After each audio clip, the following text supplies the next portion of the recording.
한 주간 어떻게 지내셨습니까? 잘 지내셨죠? 네. 아무튼 만나서 또 반갑습니다.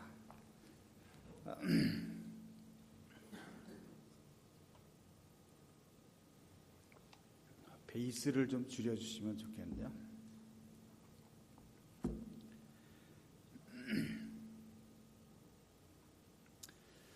성경에서 고난을 형태별로 이렇게 살펴보면 여러 가지로 이렇게 말하고 언급하는 것을 살펴볼 수 있습니다. 그 형태들을 보면 전쟁 중에 만날 수 있는 그 피해들, 이런 것도 역시 고난이다 이렇게 말을 하고, 또 나라가 멸망을 했을 때 그것도 역시 고난 중에 하나다 이렇게 말을 하고, 또 전염병으로 피해를 당했을 때 역시 또한 이것도 역시 고난이다 이렇게 말을 합니다. 그리고 젊어서 가족이나 친구나 가까운 사람이 죽었을 때 당하는 그 마음의 아픔도 역시 또한 고난이다 이렇게 말합니다. 여기에 더해서 신체에 중한 고통이 있을 때 이 또한 역시 고난 중에 하나다 이렇게 말합니다. 여기에 더해서 살펴볼 고난은 거전을 당했을 때 여러분들 그것도 고난이라고 생각하십니까? 이 또한 고난에 포함된다라고 말합니다. 그리고 또 있는데 하나가 외로울 때, 외로움을 느끼고 외로움 가운데 홀로 이렇게 처했을 때 이 또한 고난이다 이렇게 표현을 합니다. 이것보다 이 외에 또한 이거는 육신적으로 겪는 것이지만 이거에 더해서 영적으로 당하는 고난이 있는데 죄로부터 오는 고난이 있다라는 것. 하나님을 불신앙하는 그 모습에서 오는 고통이 또한 있는데 이것을 고난이다 이렇게 표현을 합니다. 여러분들은 평안하십니까? 여러분들은 이 앞에서 열거한 것 중에 혹시 여러분들이 가지고 있는 고난이 나에게 이런 류의 고난이 나에게 있습니다라고 고백할 수 있는 것이 있습니까? 있다면 무엇이며 그것이 현재의 일입니까? 과거의 일입니까? 아니면 또 앞으로 나에게 닥쳐올 것 같은 것입니까?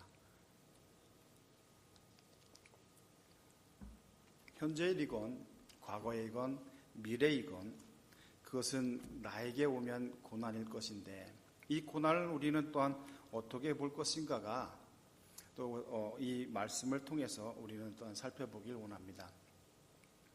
그런데 제가 이 고난을 열거한 이유는 왜 하나님께서는 우리들에게 이러한 고난을 허락하실까라는 말입니다. 고난을 받았다면 과거에, 현재에, 또 미래에 고난을 받을 것이다면 왜 하나님께서는 우리에게 하나님께서 택하시고 부르신 하나님의 자녀 삼으신 우리들을 그 고난 가운데 밀어 넣으시느냐 이런 말입니다. 여러분들이 고난을 받았다, 아니 고난이 나에게서 지나갔다라고 말한다면 과연 그때 여러분들은 그 고난을 통해서 하나님의 섭리하심을 혹시 만난 적이 있습니까? 이것이 나로부터이냐 아니면 하나님의 일들 가운데 놓여있을 때 하나님의 일들을 하는 과정에서 오는 고난이었냐라고 한번 질문해 보신 적 있으십니까? 이렇다면 굉장히 수준 있는 분입니다. 만약 이렇게 내가 이 고난은 과연 어디서부터 왔을까? 라고 생각을 했다면 그는 굉장히 수준 있는 위치에 실력이 굉장히 높으신 분 중에 한 분인 것입니다. 베드로전서 2장 20절에 이렇게 말씀합니다. 죄를 짓고 매를 맞으면서 참으면 그것이 무슨 자랑이 되겠습니까? 그러나 선을 행하다가 고난을 당하면서 참으면 그것은 하나님께서 보시기에 아름다운 일입니다 라고 말씀합니다. 두 가지의 참음이 있는데, 하나는 죄를 짓다가 얻어맞으면서 참는 것, 또 하나는 하나님의 일을 하다가 고난을 당하면서 참는 것, 이 두 가지가 우리들에게 있는데, 이 고난을 당할 때 과연 나는 어떠한 것인지를 살펴보아야 한다는 것이 이 말씀입니다. 어릴 적에 부모로부터 말 안 듣는다고 많이 맞으신 기억이, 맞았다고 그러기보다, 혼난 적 있지 않습니까? 그래야 좀 많이 이렇게 포괄적으로 다 들어올 것 같은데, 야단 맞은 적 있으시죠? 다들 없는 듯한 표정을 지으면 이거 곤란하지 않습니까?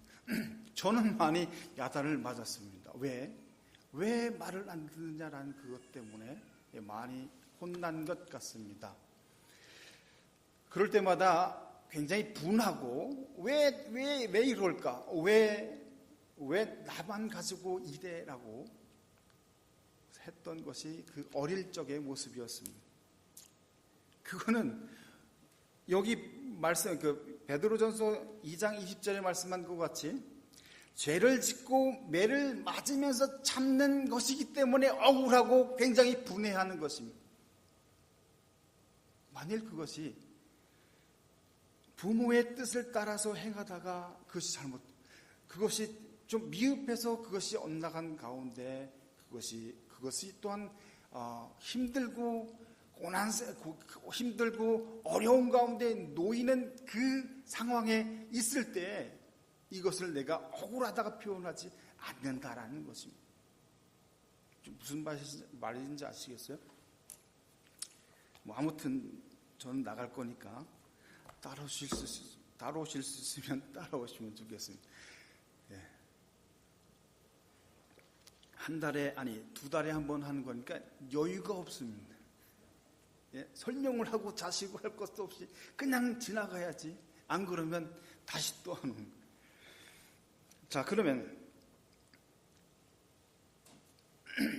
베드로전서 4장 15절 16절에 베드로가 다시 또 이렇게 말씀합니다. 여러분 가운데 아무도 살인자나 도둑이나 악을 행하는 자나 남의 일을 간섭하는 자로서 고난을 당하는 일이 없도록 하십시오라고 합니다. 좀 찔리는 면이 없지 않아 있어요. 그러나 그리스도인으로서 고난을 당하면 부끄러워하지 말고 도리어 그 이름으로 하나님께 영광을 돌리십시오. 전혀 이 대조적인 구절을 15절, 16절에 기록해 주고 있는 것을 봅니다. 남의 일에 참관하다가 고난을 받는, 어려움을 당하는 것, 능력을 받는 그런 일들이, 모욕을 받는 것, 그런 것이 고난이 아니다라는 것을 말하는 거예요. 네? 죄를 짓고 맞으면서 참는 것, 선을 행하다가 고통을 당하는 것, 이것이 분명히 구분이 있는데 이 고난 가운데 놓일 때 우리의 질문이 아까 말씀했던 것처럼 이것이 어디로부터 오는가, 또 무엇을 하다가 이 고난을 내가 당하게 되었고 맞이하게 되었는가, 그리고 이것이 주를 위해서 하다가 주님 때문에 되어진 일이라면 오히려 하나님 보시기에 아름다운 일이다라는 것을 기억하시면서 이쪽에 주의 일들을 더 힘쓰다가 고난을 받는 여러분들이 되실 수 있기를 주님의 이름으로 부탁합니다. 아무도 안 아멘 하시는, 고난 받기 싫으시다는 거죠. 네? 그런데 이거는 뺄래야 뺄 수가 없습니다. 왜냐하면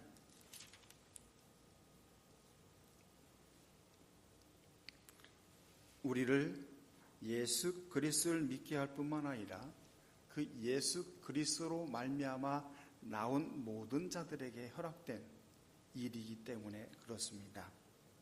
하나님께서 우리들로 하여금 하나님의 보시기에 아름다운 일들을 하도록 요구하고 계신다라는 것이 요구하고 계십니다. 그 아름다운 일들을 하기 위해서 아름다운 일들을 요구하시는데 그 요구하시는 방법과 수단이 무엇이냐 하면 에베소서 4장에 보면 이렇게 말씀합니다. 에베소서 4장에 가보면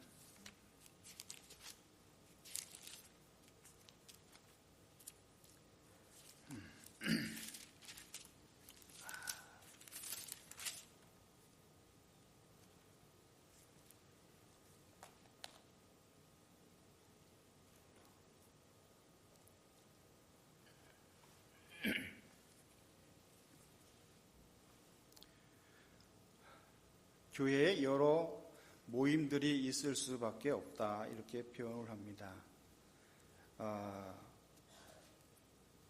주님의 몸된 교회를 위해서 참 애쓰고 수고하는 이런 분들이 있다라고 말합니다.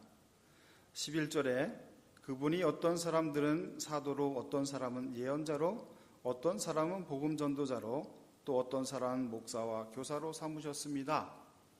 그것은 성도들을 준비시켜서 봉사의 일을 하게 하고 그리스도의 몸을 세우게 하려 하는 것입니다 라고 말씀합니다. 즉 다시 말하면, 쉽게 말하면 이런 표현입니다. 교회에는 여러 모임들이 있고 그 모임들은 곧 성도들을 훈련시키고 준비시키고 또 하나님의 아름다운 일들을 하게 하기 위해서 만든 과정들이다 이렇게 말하는 것입니다. 제가 예전에 대전에 있을 때 그 교회에 모임이 참 많았습니다. 일반 성경 공부부터 시작해서 사역자 반, 제자 반, 여전도사 신학과정, 그리고 남녀 구역장 성경 공부, 사역기도회, 금요기도회, 수요기도회, 주일예배, 낮예배, 저녁예배, 그 다음에 새벽기도회 참 많이 있었습니다. 저는 이 모임들을 일컬어서 이렇게 표현하곤 했습니다. 이것은 성도들의 입장에서 보면 굉장히 들볶이는 프로그램들이다. 가만 안 두거든요. 저희가 8시 반, 9시 모임을 사역자들이, 교역자들이 가지고, 그리고 그것이 끝나면 10시부터 시작을 하면 그 모임들이 계속 줄지어서 이어갑니다. 성경 공부를 서너 반씩 이렇게 해야 되고 제자반도 여기 사역자반도 역시 해야 됐었습니다. 왜 이렇게 하느냐? 가르치는 저도 힘들 뿐만 아니라 거기에 참여하는 분들도 굉장히 자의적으로 나와 있다라고 이렇게 표현하기보다는 굉장히 억지로 끌려 나온 듯한 그런 모습으로 앉아있을 때가 참 많이 있는 것을 느꼈습니다. 왜 그럴까? 왜 그럴까를 생각해 보니까 바로 이 말씀입니다. 그들이 훈련받아야 하나님의 아름다운 일을 할 것이기에 만일 이것을 소홀히 하면 저들은 그 하나님의 아름다운 일 가운데 놓이지 않을 것이기 때문에 우리가 이렇게 열심을 내서 한다 이렇게 생각을 했었습니다. 그것은 또한 지금도 역시 똑같습니다. 우리 교회는 참 널널합니다. 그렇죠? 일주일에 성경 공부 한 번 하고요. 그 다음에 금요기도회 있고요. 그 다음에 주일 예배 한 번 있습니다. 그리고 또 모임 있습니까? 목장에는 한 달에 몇 번 합니까? 참 여유 있게 이렇게 텀을 두고 합니다. 그러면 누가 손해일까요? 거기에 참여하시는 분들이 손해인 것입니다. 들볶이는 그런 것이 훨씬 더 유익이 있다는 걸 아십니까? 그렇게 될 수 있는 날이 속히 올 수 있기를 생각해보고 또 그 간절한 마음으로 기다려봅니다. 그렇게 되길 원합니까? 네, 두 분만.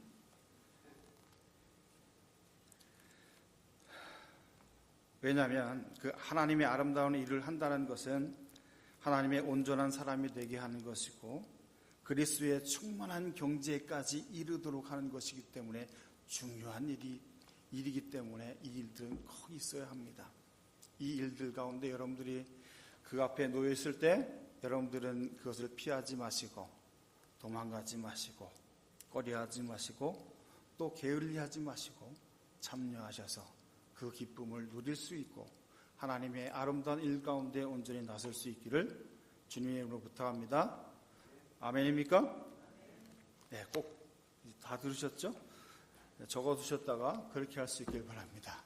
자, 이러한 모든 마음을 품어서 사도 바울은 빌립보에 이 서신을 보내고 있는 것입니다. 오늘 읽은 빌립보서인데 이 빌립보서는 바울이 로마의 옥중에서 기록한 서신입니다. 그 옥중에서 기록한 서신이 네 가지 있는데 에베소서, 빌립보서, 골로새서, 그 다음에 빌레몬서입니다. 이것이 기록된 시기는 AD 한 60년경이라고 말을 해야 됩니다. 왜냐하면 학자들이 굉장히 그 앞에도 그 뒤에도 말하고 있기 때문에 60년경이라고 말하는 게 정확합니다. 아니, 정확한 게 아니라 대충 맞습니다. 이때 기록해서 이 빌립보서를 기록할 때 사도행전 16장에 보면 이런 사건들이 있습니다. 루디아를 만났던 사건이 있고요. 그 다음에 바울과 실라가 옥중에서 찬양과 찬성과 기도를 할 때 무슨 일이 있었습니까? 큰 지진이 일어나고 옥문이 열렸습니다. 그리고 모든 죄수들의 착고와 이 손에 찼던 모든 것들이 다 벗어져서 그것을 본 간수가 어떻게 했습니까? 자결을 하려고 했죠. 그때 사도 바울이 말려서 그를 주님을 만나게 하고 그 가족들이 하나님을 믿는 역사가 있었던 것이 바로 이곳입니다. 지금 바울이 옥에 갇히던 사건이 무슨 일 때문이라고요? 주의 말씀을 복음을 증거하다가 이렇게 됐다고요. 그러면 이 당시에 빌립보의 상황이 어떤 상황이에요? 지금하고는 많이 상황이 다른 거죠. 주의 복음을 증거한다고 주의 예수를 믿는다고 말을 하면 핍박이 있고 고난이 분명히 있을 것인데도 불구하고 믿는 자들이 있고 교회로서 모이는 그곳에 사도 바울은 그들을 위로하고 그들을 권면하고 그들에게 권고하기 위해서 이 말씀을 기록하고 있다는 것입니다. 빌립보와 에베소, 골로새, 여기는 전혀 다른 땅입니다. 지금의 터키에 에베소와 골로새가 있고 빌립보는 그리스에 있습니다. 그쪽을 옛날에는 마케도니아라고 그랬는데 지금은 마케도니아 공화국이라는 나라가 있어서 91년 슬로바키아에서 독립을 한 그 마케도니아 공화국이라는 나라가 있어서 그쪽을 마케도니아라고 말하는지는 모르겠습니다만은 그 당시에는 마케도니아였고 그곳에 이 빌립보가 있었습니다. 역시 빌립보와 그리고 에베소는 항구 도시에서 가깝고 빌립보는 항구 도시에서 가깝고 그리고 에베소는 항구 도시였습니다. 굉장히 부유했을 뿐만 아니라 그곳이 굉장히 큰 도시였고 아름다운 도시였다라고 사도 바울은 고백하고 있는 것을 봅니다. 이런 곳에 말씀을 증거하는 것이 굉장히 어렵습니다. 그것이 말씀을 증거하기 위해서는 또 죽음도 불사할 수 있어야 됩니다. 그런 가운데 있는 그 교인들에게 적어야 하는 그 한자 한자가 얼마나 절실하겠습니까? 이 지금 요구하고 있는 것 한 단어 한 단어가 그들에게 얼마나 살이 되고 피가 되어야 하는지를 알고 있는 바울은 결코 그냥 쓸 수가 없습니다. 그들을 생각하면서 그들의 마음과 그들의 신앙과 그들의 믿음의 상태를 살펴보면서 이 글을 적고 있고 이 말씀을 적고 있고 이 말씀을 통해서 그들을 바른 길로 하나님이 기뻐하시고 하나님이 아름답게 여기시는 그 길로 가기를 위해서 권면을 하고 있다는 것을 우리는 기억하면서 이 말씀을 보아야 하고 또 읽어야 할 뿐만 아니라 또 지금을 살아가는 우리들에게도 이 말씀이 적용되어서 우리들에게도 요구되어지고 있다는 것을 기억을 해야 합니다. 첫 번째로 살펴볼 말씀은 이 말씀입니다. 12절에 이렇게 말씀합니다. 그러므로 사랑하는 여러분, 여러분이 언제나 순종하는 것처럼 내가 함께 있을 때뿐만 아니라 지금과 같이 내가 없을 때에도 더욱더 순종하여 두렵고 떨리는 마음으로 자기의 구원을 이루어 나가십시오 라고 말씀합니다. 어떻게 해요? 두렵고 떨리는 마음으로 자기의 구원을 이루어 나가십시오. 여기에 우리가 오해할 수 있는데 이 오해는 없기를 바랍니다. 어떤 오해냐면 과연 그러면 구원이라는 것이 언제 일어날까? 그럼 내가 지금 이루어 나가야 하는 그런 과정 속에 있느냐? 그럼 이 구원은 무엇이고 주님께서 주셨다는 그 선물로서 은혜로서 주셨다는 그 구원은 무엇이냐라는 그런 질문이 있을 수 있습니다. 여러분들은 어떻습니까? 두렵고 떨리는 마음으로 자기의 구원을 이루어 나가십시오라고 했을 때 이 구원이란 어떤 것이겠습니까? 지금 제가 말씀드렸습니다. 빌립보 교회에 있는 교회들에게 이 서신을 보낸다고요. 그 빌립보에 있는 교회들이라는 얘기는 무슨 말입니까? 이미 하나님을 알고 하나님 앞에 믿음을 가지고 세워진 자들, 이제 하나님의 자녀로서 살아가는 그들에게 이 서신이 전달되고 있다는 것입니다. 그러면 그들에게 이제 구원을 받으십시오라고, 구원을 이루어 가십시오라고 말한다면 이 구원은 어떤 의미겠습니까? 예수 그리스도가 십자가에 못 박혀 죽으시면서 은혜로서 우리에게 주신 그 구원, 하나님의 자녀가 되게 하는 그 자녀됨, 그 신분의 상승, 이것을 다시 한번 다시 찾으라고, 다시 그것을 가지라고 라고 말하는 거겠습니까? 아니에요. 아니죠. 그것이 아니라 이제 그 출발한 이후에 너희들에게 있어야 될 것, 그것을 너희는 찾고 너희는 그것을 이루어 가라라는 그런 말씀을 하고 있는 것입니다. 로마서 5장 15절에 이렇게 말씀합니다. 그러나 하나님께서 은혜를 베푸실 때 생긴 일은 아담 한 사람이 범죄했을 때 생긴 일과 같지 않습니다. 한 사람의 범죄로 많은 사람이 죽었으나 하나님의 은혜와 예수 그리스도 한 사람의 은혜로 말미암아 선물은 많은 사람에게 더욱더 넘쳐나게 해야 됩니다. 로마서 6장 23절에 죄에 쌌은 죽음이 하나님의 선물은 우리 주 예수 그리스도 안에서 누리는 영원한 생명입니다 라고 말씀합니다. 이 말씀은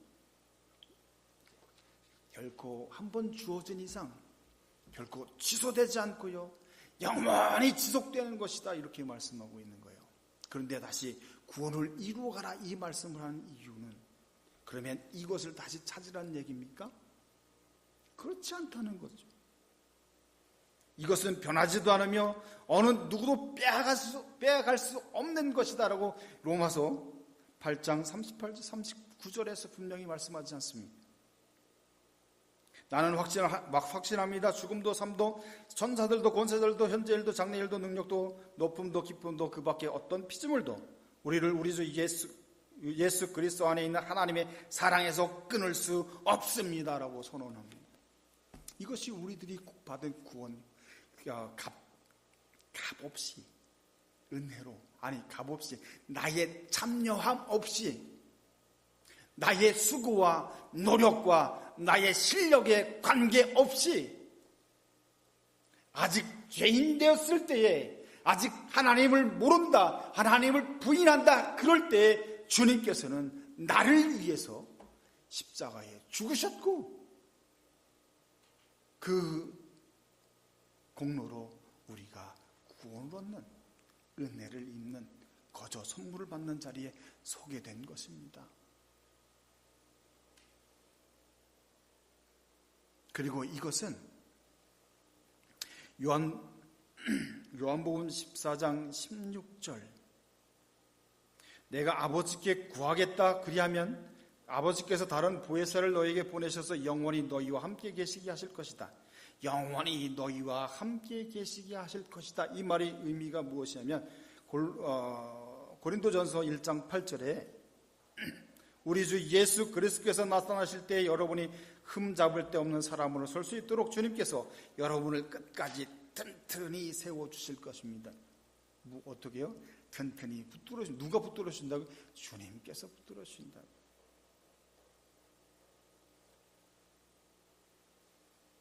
즉 고린도후서 3장 18절에 우리는 모두 노후를 벗어버리고 주님의 영광을 바라봅니다. 이렇게 해서 우리는 주님과 같은 모습으로 변화하여 점점 더 큰 영광에 이르게 됩니다. 이것은 영이신 주께서 하시는 일입니다. 주께서 하시는 일입니다. 어떤 것을요? 영원히 우리에게 주신 것을 보존시키시는 이는 주님이시다라는 말입니다. 여러분들이 걱정할 일이 아니라고요.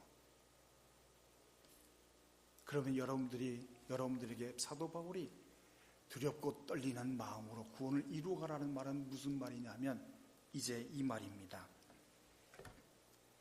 14절에 오늘 본문의 14절에 무엇이든지 불평과 시비를 하지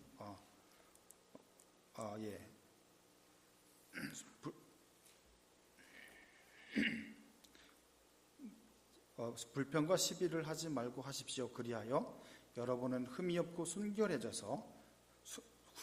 순결해져서라는 말씀을 합니다. 즉 우리에게 지금 요구되어지는 것은 무엇이냐면 계명을 지켜서 주 예수 그리스도께서 다시 오실 그날까지 그 계명을 지키고 말씀을 지킴으로 말미암아 흠이 없고 책망받을 것도 없는 사람으로 서는 것, 이것이 우리들에게 요구되어지고 있는 것입니다.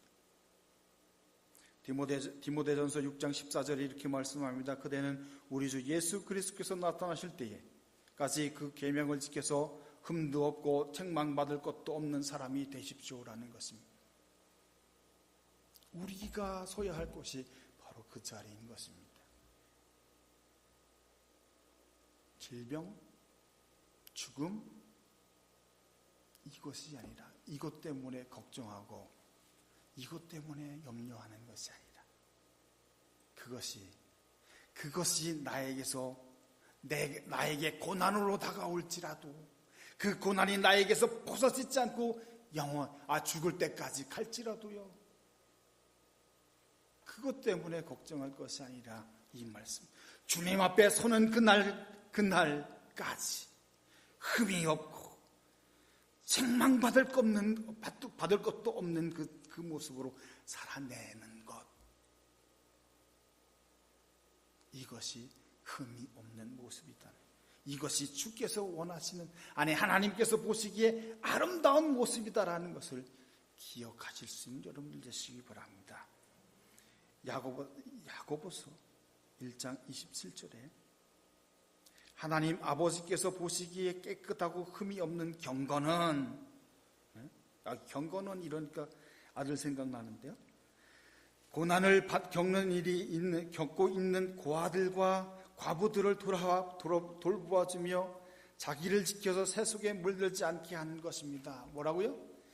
자기를 지켜서 세속에 물들지 않게 하는 것이라고요. 이게 뭐라고요? 깨끗하고 흠이 없는 거룩한 하나님의 자녀로서 살아가는 연습을 하는 모임을 가지는, 그리고 훈련을 받는, 들볶임을 받는 이유는 바로 이러한 이유들이다.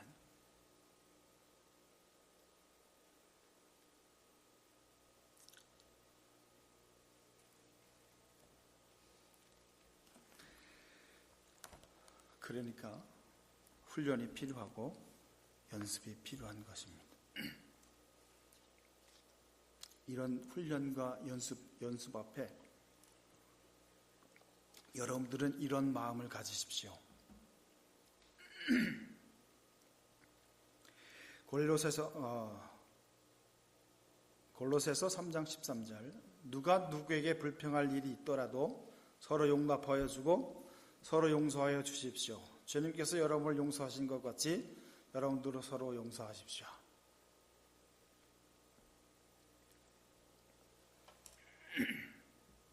야고보서 1장 27절에 하나님 아버지께서 보시기에 깨끗하고 흠이 없는 경건은, 아까 말씀드렸 고난을 겪고 있는 고아들과 과부들을 돌아보며 자기를 지켜 세속에 물들지 않게 하는 것입니다. 방금 말씀드렸듯이요, 세속에 물들지 않게 여러분들을 지켜내는 것, 이것이 주께서 여러분들에게 요구하는 것이다라는 것을 구원받은 이후에 우리들 삶 가운데서 지켜내야 하고 찾아내야 하고 살아가야 될 일들이다라는 것을 기억할 수 있길 바랍니다. 얼마나 신앙생활을 얼마나 오래 했느냐, 물론 이것도 중요합니다.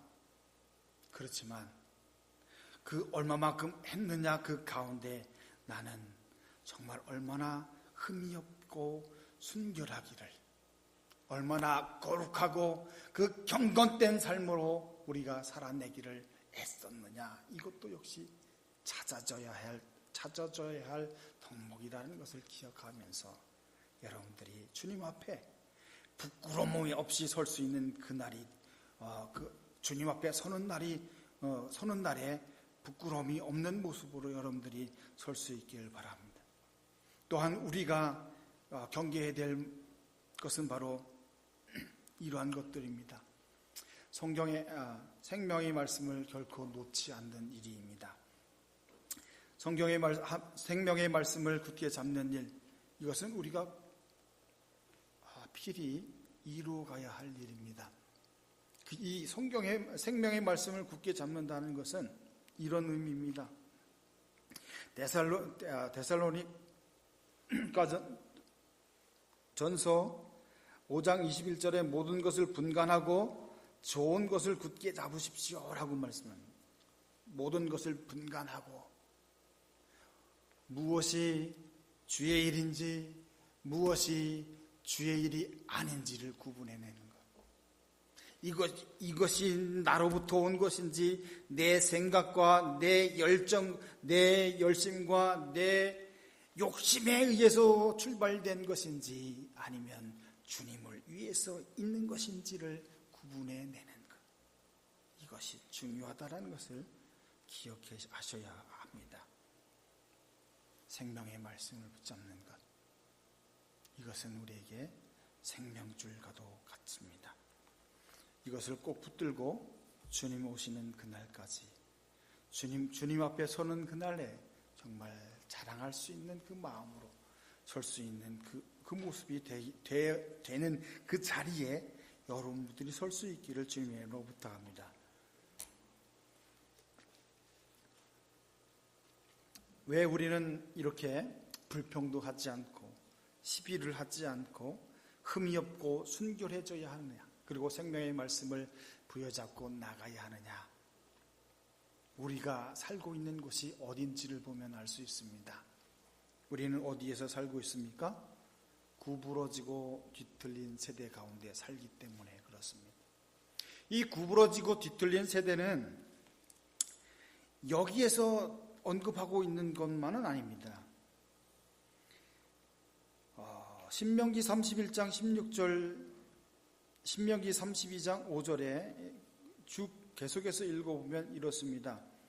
31장 16절부터 32장 5절, 저는 16절과 5절만 읽을 것인데 여러분들은 그 전체를 한번 읽어보십시오.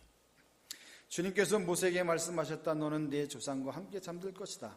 그러나 이 백성은 들어가서 살게 될 그 땅에 이방신들과 더불어 음란한 짓을 할 것이다.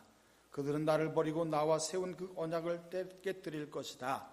그리고 32장 5절에 그러나 너희가 하나님께 맞서 악한 짓을 하니 수치스럽게도 너희는 이미 그의 자녀가 아니요 비뚤어지고 뒤틀린 세대이다. 이렇게 표현하고 있는 것을 봅니다.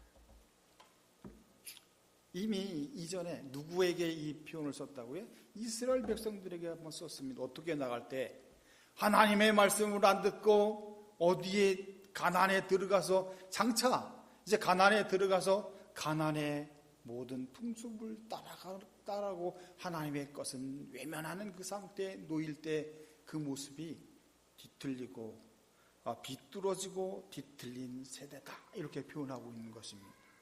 이미 지금은 이것보다도 또 많은 팽배함이 이 비뚤어지고 뒤틀린 세대로 살아가고 있는 모습을 봅니다. 그리고 우리가 신앙을 지켜내기란 참 어려운 모습도 없지 않아 있긴 합니다. 그렇다고 봐주는 것이 아니라 그 속에서 우리의 아이덴티티를 확인해 나가야 된다는 것입니다. 그 속에서 우리의 주변 상황 때문에, 주변 환경 때문에 우리가 움직이고 흔들리는 것이 아니라 그 속에서 흠이 없고 그리고 순결해지는, 말씀 가운데 양보함이 없이 팽팽하게 설 수 있는 그 모습이